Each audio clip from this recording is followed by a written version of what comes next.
بسم اللہ الرحمن الرحیم اقرأ باسم ربک الذی خلق۔ آج کے سبق میں آپ حروف مدہ اور حروف لین کے بارے میں پڑھیں گے۔ آئیے اس کی ابتدا کرتے ہیں۔ بسم اللہ الرحمن الرحیم۔ بسم اللہ الرحمن الرحیم۔ حروف مدہ 3 ہیں، الف، الف، واو، واو، یائے۔ یائے۔ حروف تہجی 28 آپ پڑھ چکے ہیں، ان میں سے یہ 3 حروف جو ہیں حروف مدہ کہلاتے ہیں، اس لیے کہ ان تینوں حروف کی موافقت آواز کے لحاظ سے حرکات ثلاثہ یعنی زبر، زیر اور پیش سے موافقت رکھتی ہے۔ وہ اس طرح کہ الف کی آواز جو ہے وہ زبر سے دگنی ہوا کرتی ہے، جیسے الف زبر آ ہو تو اس کو لمبا کریں تو آ۔ اسی طرح واو کی آواز جو ہے وہ پیش سے مماثلت رکھتی ہے، جیسے ہا پیش ہو سے ہو۔ اسی طرح یائے کی آواز کی مماثلت جو ہے وہ زیر کے ساتھ ہے، جیسے بی۔ تو تینوں آوازوں کو جب ہم دگنا کر کے پڑھیں گے تو یہ مدہ بنیں گے الف، واو، یا۔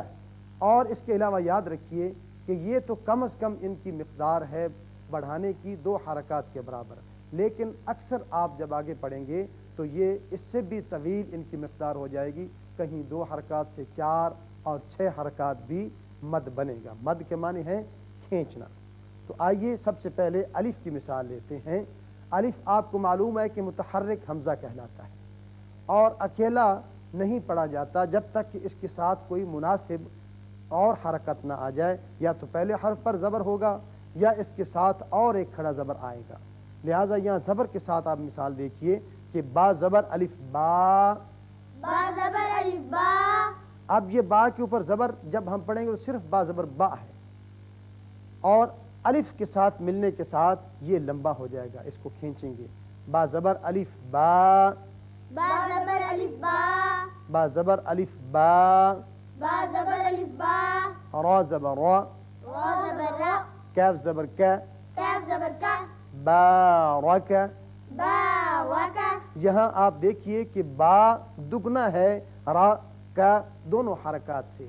یہی مد کی پہچان ہے کہ مد اور حرکت کے درمیان یہ واضح فرق لمبائی کا رہنا چاہیے کہ یہ حرکت سے دگنا کریں گے تو مد بن جائے گا۔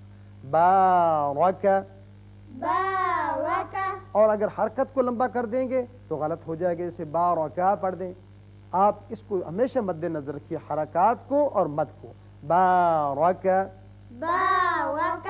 زال زبر الف ذا۔ زا زبر الف زا۔ لام زیر لی۔ کاف زبر کا۔ ذالک۔ ذالک۔ اب دیکھیے مثالیں واو کی۔ واو ساکن سے پہلے جب پیش آ جائے تو یہ واو مدہ بن جاتا ہے، ہا پیش ہو ہوتا ہے، لیکن واو ساکن کی ملنے سے ہا پیش واو ہو، ہا پیش واو ہو۔ اور را ساکن چونکہ خود اکیلا تو نہیں پڑھا جاتا، اب پیچھے متحرک کی وجہ سے را ساکن جب پڑھیں گے تو یہ بنے گا حور۔ حور۔ حور۔ حور۔ نون پیش واو نو۔ نون پیش واو نو۔ نون پیش واو نو۔ نون پیش واو نو۔ را ساکن را ساکن نور۔ نور۔ اب یا کی مثالیں لے لیں۔ اب دیکھیے یا ساکن ہے، پیچھے زیر آ رہا ہے تو یا مدہ بنے گا۔ با زیر یا بی۔ با زیر یا بی۔ الف زبر ا۔ الف زبر ا۔ با زیر یا بی۔ با زیر یا بی۔ ابی۔ ابی۔ تا زیر یا تی۔ تا زیر یا تی۔ اب اس سے لفظ بنے گا نون زیر عین نع۔ نون زیر عین نع۔ میم زبر ما۔ میم زبر ما۔ تا زیر یا تی۔ تا زیر یا تی۔ نعمتی۔ نعمتی۔ اب میم کو لمبا نہیں کریں گے، نعماتی نہیں پڑھیں گے، بلکہ یہ حرکت ہے، یہاں مد آئے گا نعمتی۔ نعمتی۔ تو یہ تھے حروف مدہ کہ جب بھی یہ اپنی موافق حرکت کے ساتھ الف سے پہلے زبر، واو سے پہلے پیش اور یا سے پہلے زیر آ جائے تو ان کو کھینچتے ہیں۔ یہ حروف مدہ تھے۔ اب اس کے بعد اگلے حصے میں آپ حروف لین کے متعلق پڑھیں گے۔ حروف لین واو اور یا دو ہیں، لیکن یاد رکھیے کہ جب ان سے پہلے حرکت موافق نہ ہو تو ان کی آواز بدل کر پڑی جاتی ہے، اسی لیے ان کو حروف لین کہتے ہیں۔ اور یہ مد جیسی نہیں ہوتی، مد جتنی طویل نہیں کی جاتی، حرکت سے ذرا زیادہ ہوتی ہے، لیکن کب اور کس وقت؟ کہ جب واو اور یا ساکن ہوں اور ان سے پہلے زبر آ جائے۔ یہاں فرق واضح رہے کہ واو اور یا حروف مدہ بھی ہیں اور حروف لین بھی ہیں، لیکن مدہ کب ہیں؟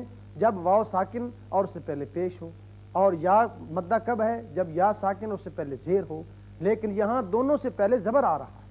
جب زبر آ جائے تو یہ حروف لین بن جائیں گے۔ جیسے واو کی مثال قوف زبر واو قو، قاف زبر واو قو، اب دیکھیے قو، یہ مد پوری آواز نہیں ہے بلکہ اس سے تھوڑی آواز ہے، اس کو قو نہیں پڑھیں گے جو غلط آواز ہے۔ قوف زبر واو قو، قاف زبر واو قو، قوف زبر واو قو، قاف زبر واو قو، لام ساکن لام ساکن قول، قول، نون زبر واو نو، نون زبر واو نو، نون زبر واو نو، نون زبر واو نو، میم ساکن میم ساکن نوم، نوم، یا زبر واو یو، یا زبر واو یو، یا زبر واو یو، یا زبر واو یو، میم ساکن میم ساکن یوم، یوم، یوم، یوم، یعنی آپ نے ان کی آوازیں قو، نو، یو ان سے سمجھ لی ہوں گی کہ یہ آواز مد کے برابر طویل نہیں ہوتی، اس سے ذرا مختصر رہتی ہے۔ اب یا کی مثال لیجئے، جیسے یا ساکن اور پہلے زبر آ جائے، با زبر یا بائی، با زبر یا بئی، اس کو وہ بے نہیں پڑھیں گے، با زبر یا بائی، با زبر یا بئی، نون زبر نہ، نون زبر نا، ہا پیش میم ہم، ہا پیش میم ہم، بینہم، بینہم، لام زبر یا لائی، لام زبر یا لئی، لام زبر یا لائی، لام زبر یا لئی، لام زبر لا، لام زبر لا، لیلا، لیلا، را زبر یا رائی، را زبر یا رئی، را زبر یا رائی، را زبر یا رئی، با زبر با، با زبر با، رائی با۔ رئی با، یہ تھیں یا کی مثالیں، جیسے بئی، لائی، رائی، کہ جب بھی یا ساکن اس سے پہلے زبر آ جائے تو اس کو آپ اس طریقے سے پڑھیں گے۔ یہ تھیں حروف لین واو اور یا کی مثالیں۔ اب اس کے بعد آپ آئیے الف بحیثیت حمزہ ساکن یعنی درمیانی الف۔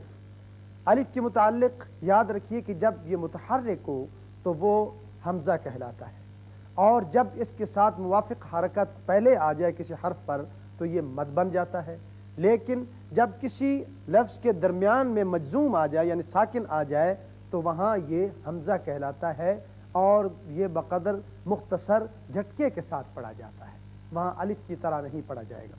الف زبر آ، الف زبر آ، سین زبر الف ساکن سا، سین زبر الف ساکن سا، تا پیش میم تم، تا پیش میم تم، اسا تم، اسا تم، اسا تم۔ اسا تم، دیکھیے اگر یہ حمزہ نہ ہوتا تو یہ مد ہوتا، اسا اس طریقے سے پڑھتے، لیکن جب یہ یہاں جزم آ گئی، یہاں مجزوم بن گیا، ساکن ہو گیا تو یہ جھٹکے سے پڑھا گیا، اسا تم، اسا تم، اسا تم۔ اسا تم، تا زبر الف ساکن، تا زبر الف ساکن، تا، تا، خا پیش خو، خا پیش ہو، زال پیش زو، زال پیش زو، تا خودو، تا خودو، یا زبر الف ساکن یا، یا زبر الف ساکن یا، میم پیش مو، میم پیش مو، را پیش رو، را پیش رو، کاف پیش میم کم، کا پیش میم کم، یا مورو کم، یا مورو کم، یا مورو کم۔